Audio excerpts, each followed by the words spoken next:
Hey, everybody, it's Jeff here with the Money Trekker podcast, and we are on to our third episode of Networking 101, How to Be a Better Networker using Dr. Ivan Misner's 29% solution. Today, we're going to talk the second section of the book, which really gets into the more of the details on networking and building your connections and really diversifying your connections, meeting the right people, reconnecting with people from the past, and then working with your family. So stay tuned. We'll be right back in a second.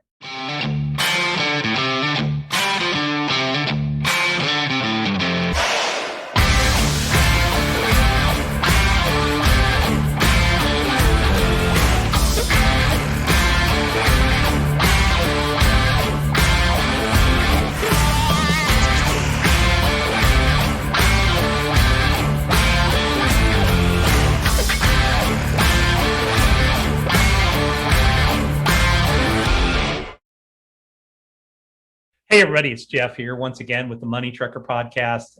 Really excited to have you on the show today.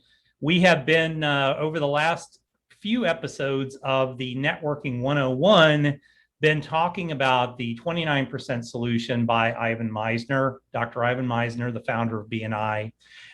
The first section is really kind of setting up your networking world. So it is setting up your back end systems to keep track of people, starting to look at, getting networking into your world, scheduling that, looking for the right groups, and then getting out there and actually networking and then following up with people. So this second section of the book really starts to focus in on specifically the contacts. So as you're making contacts, looking for the right people to get in. So today what we're going to talk about is, first off, diversifying your contacts. Second, meeting the right people. 3, connecting with people from the past. And then 4, talk to your family. So we're going to walk through this pretty quickly today. I'm going to share with you some of the things that I do, not necessarily what exactly is in the book. You can read the book and see what Dr. Misner recommends. I will tell you what I do in a lot of these specific situations. So first off, when we talk about diversifying our clients, that's a key part of being a good networker. Now, I'll give you an example from my own world. When I've been in the financial planning industry or the financial industry for going on 28 years of my life. And during that time period, for the first, I would say 15 years of that, I mostly worked in a world where I didn't necessarily go out and network in the community. So when you look at my LinkedIn, which for me, LinkedIn is one of the best tools that's available out there because I can connect with professionals, I can connect with business owners. Those are typically my clients that I work with best, and they're on LinkedIn. So, when I left my last employer and I went out on my own and started my own practice, when I looked at my LinkedIn, I may have had 400 connections. And of those 400 connections, I would bet you money 275 of them had some connection to the financial industry. Because that's who I networked in. And that at that time, when I was using LinkedIn, it was more for future career development, making sure that I kept on track or kept in touch with people that I had worked with and went on to other companies. So that's really what my LinkedIn was at that time. When I left that employer and went out on my own and started to build my own practice, I had to really rethink how I was using LinkedIn.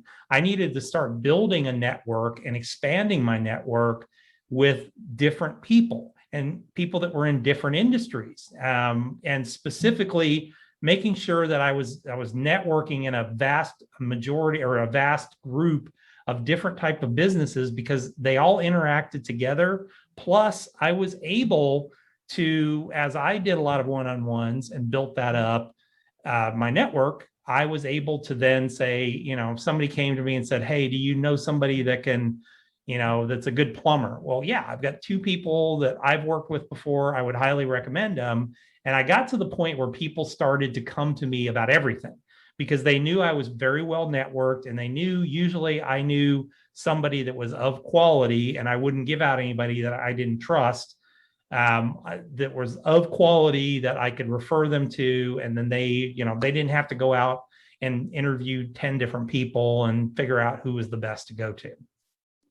So diversifying your contacts is a must. When I first started networking, so this was probably 8 years ago when I went out on my own independent, I literally would meet anybody at a networking event. If I hit it off with them, I scheduled a follow-up one-to-one with them. And usually I just kept that process going. I would go to 1 to 2 events a day. So I was going to 10 different events a week, and I would meet a couple people. So I'd have 20 one-on-ones the next week. And I didn't care what industry you were in. I didn't care if they were in the makeup industry. I didn't care if they were, a massage therapist or somebody that did essential oils. I didn't care, because I needed to get my name out there and I needed to learn more about the business community and look for opportunities to find other connections as a result of that. So I did that solid for 4 years, and I had met with and done one-to-ones with 2,712 people. I know this because I have a database of all those people that I met with and when I met with them and everything else, because that was what helped me to stay on top of all this. So that brings us to that next section of the book, which is the next week, meet the right people. There's meeting contacts and doing one-on-ones with people, but it's meeting the right people. And by the right people, I mean either they are your key clients, or prospects. So that's one type of person you meet. The other type of person is the person who is working with the same clients you do.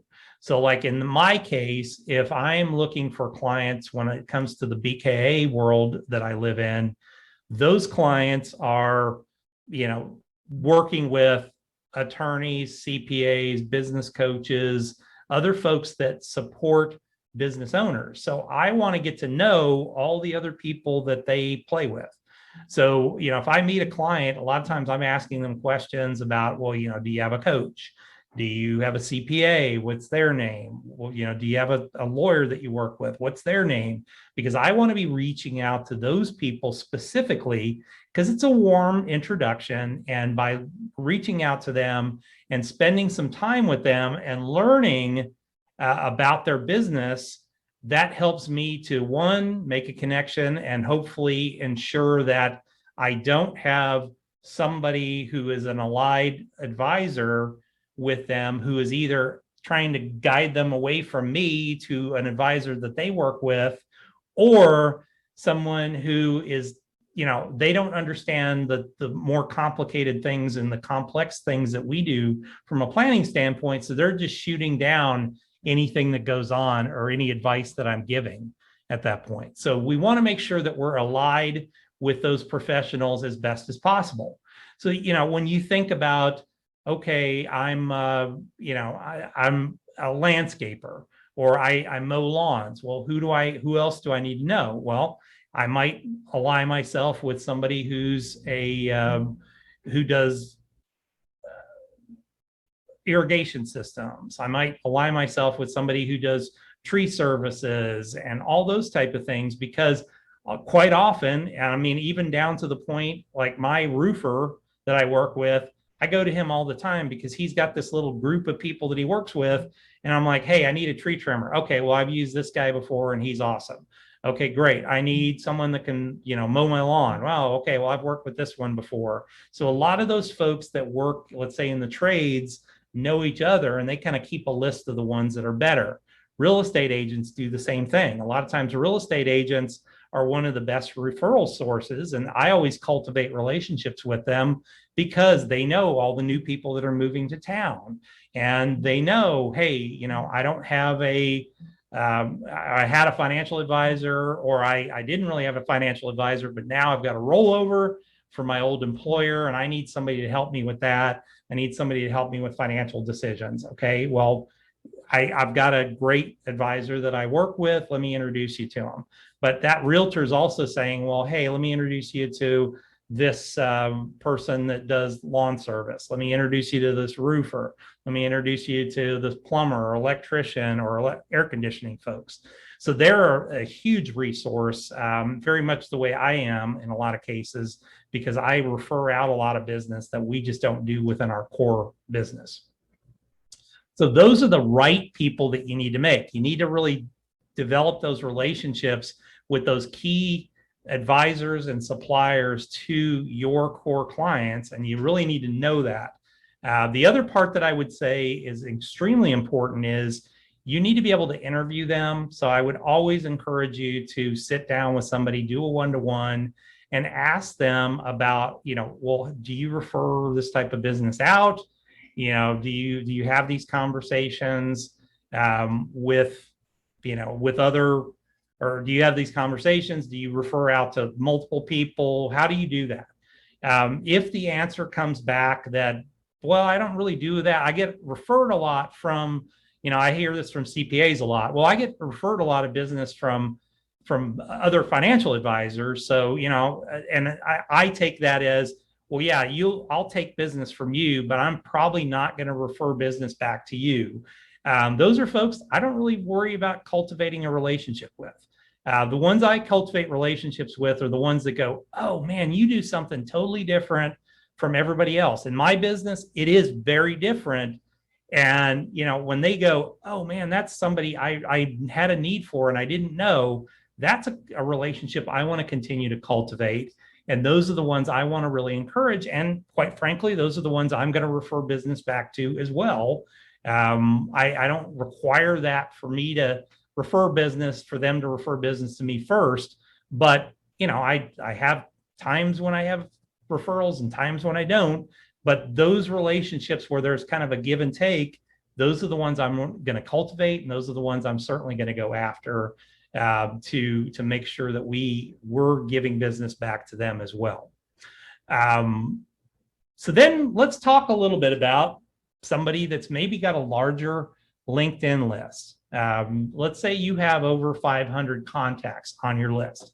I can pretty much guarantee you, and look me in the face when I say this, I can pretty much guarantee you've probably not really done much to connect with those folks within your list. So there's multiple ways you can do this.